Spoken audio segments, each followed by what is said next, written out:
La rencontre du rocher du Trisac. Écoute, Benoît, quand je parle. Sophie, il paraît que tu t'es mise à genoux devant Richard. Mais je pensais qu'on n'en parlait pas. Ah, on n'en parle pas? Ah non, mais ça me dérange pas. Tu veux pas en Écoute, parler? vendredi, non, mais moi, tu sais Ben, comment je suis. Ben, je le sais. Moi, les gens vont découvrir à quel point je suis une romantique, finalement. Ah oui, ouais. Les gens pensent, il y a des gens qui pensent que je suis une méchante, mais dans le fond, je suis une grande romantique, puis Martineau aussi.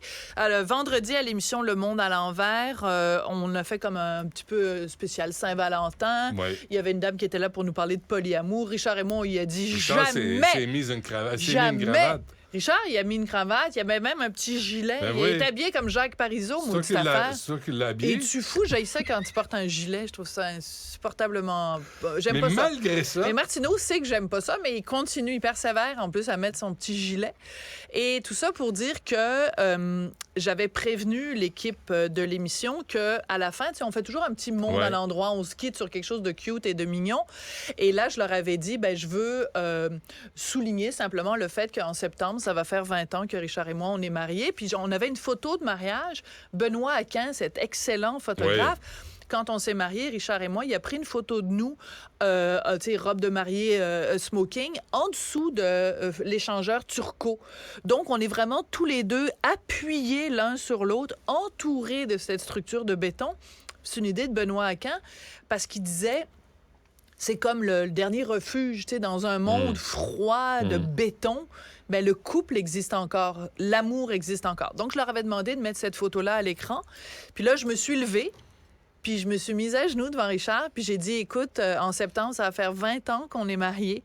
Veux-tu qu'on se remarie? Puis Martineau, il a dit oui. Il a dit oui? Il a dit maison, je pense, pour être plus précise.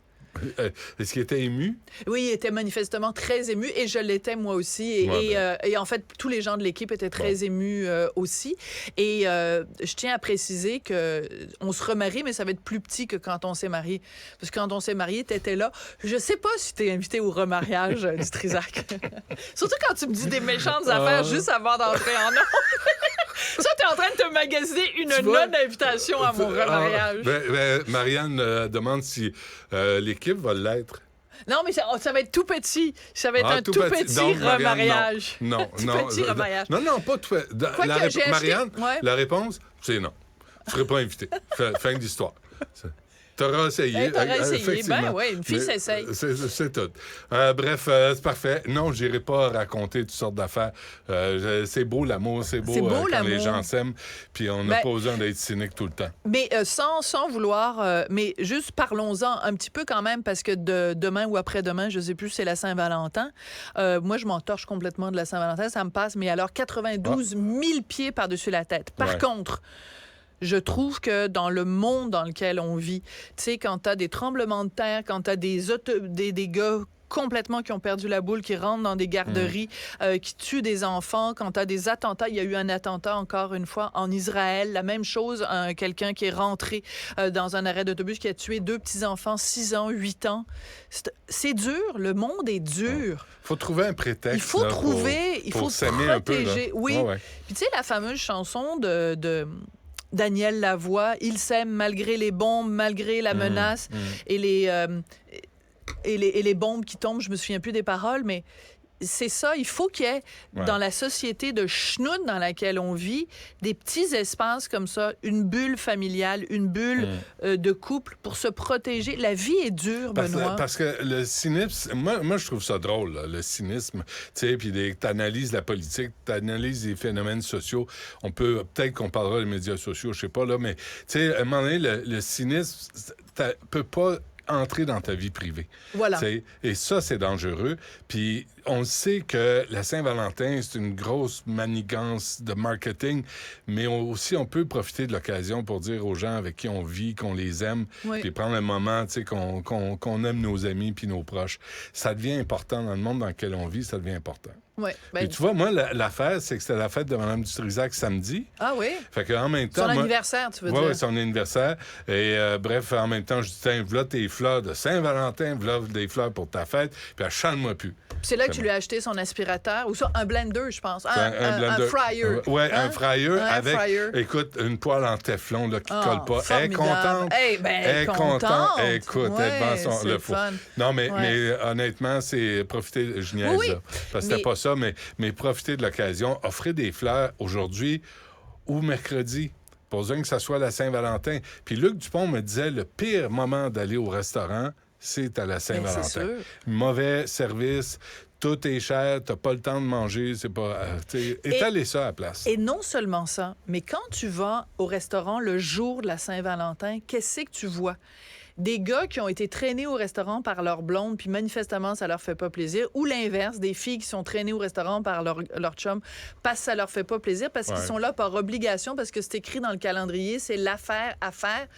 Alors que le reste de l'année, ben, tu vois des gens qui sont heureux puis qui sont là parce qu'ils veulent et pas par obligation. Sophie, en même temps, là, si ça va pas bien, c'est peut-être l'occasion de s'asseoir puis de faire une mise au point. Ouais, puis de se parler, puis de dire... c'est pas si pire, ou je pense qu'il est temps qu'on passe à un autre appel. Tu sais, faire une mise au point, parce que c'est pas mieux si ta vie est empoisonnée puis tu as les enfants avec toi, c'est pas mieux non plus, là, tu sais. Moi, je pense que tu devrais finalement postuler pour Courrier du cœur dans le Journal de Montréal. J'attends avec Louise Deschâtelet. Madame Bertrand. Monsieur Dutrisac. Non, je ne vais pas chanter. Monsieur Dutrisac. Tu sais que les gens m'en ont parlé de la fois où tu m'as forcé quand même à chanter le chant de l'oppresseur. Tu m'as forcé sur les ondes à chanter le Haut-Canada. C'est dire le pouvoir que j'ai sur toi. C'est surtout le pouvoir de Yasmine Abdel-Fadel, parce qu'elle était là et elle nous encourageait. Yasmine était magnifique. Ouais. C'est dans ses convictions, c'est dans son... Ben oui, mais c'est son ADN de fédéralisme. Et moi, c'est vraiment à contre-cœur. Tu connais mon expression préférée, Sophie, en temps et lieu. Yasmine va nous chanter une belle chanson d'indépendantiste. Faites-en pas. À un moment donné, au moment où elle s'y attendra pas du tout. Mais pas parfait. J'ai tellement hâte. Puis elle le verra pas passer. Mais elle va participer de bon cœur, comme vous l'avez fait, toi puis Alexandre. Non, on l'a pas fait de bon cœur.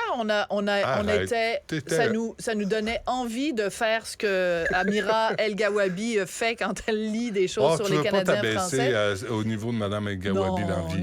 Non. Personne. Sais-tu quoi? Oui, l'autre jour, je me disais, si elle a écrit à Warner Puke quand on parlait de discrimination envers les Canadiens français, est-ce qu'elle a eu la décence de au moins pas dire « I want to shit ». C'est des questions que je me pose des fois. Au moins, elle a dit juste vomir, pas chier.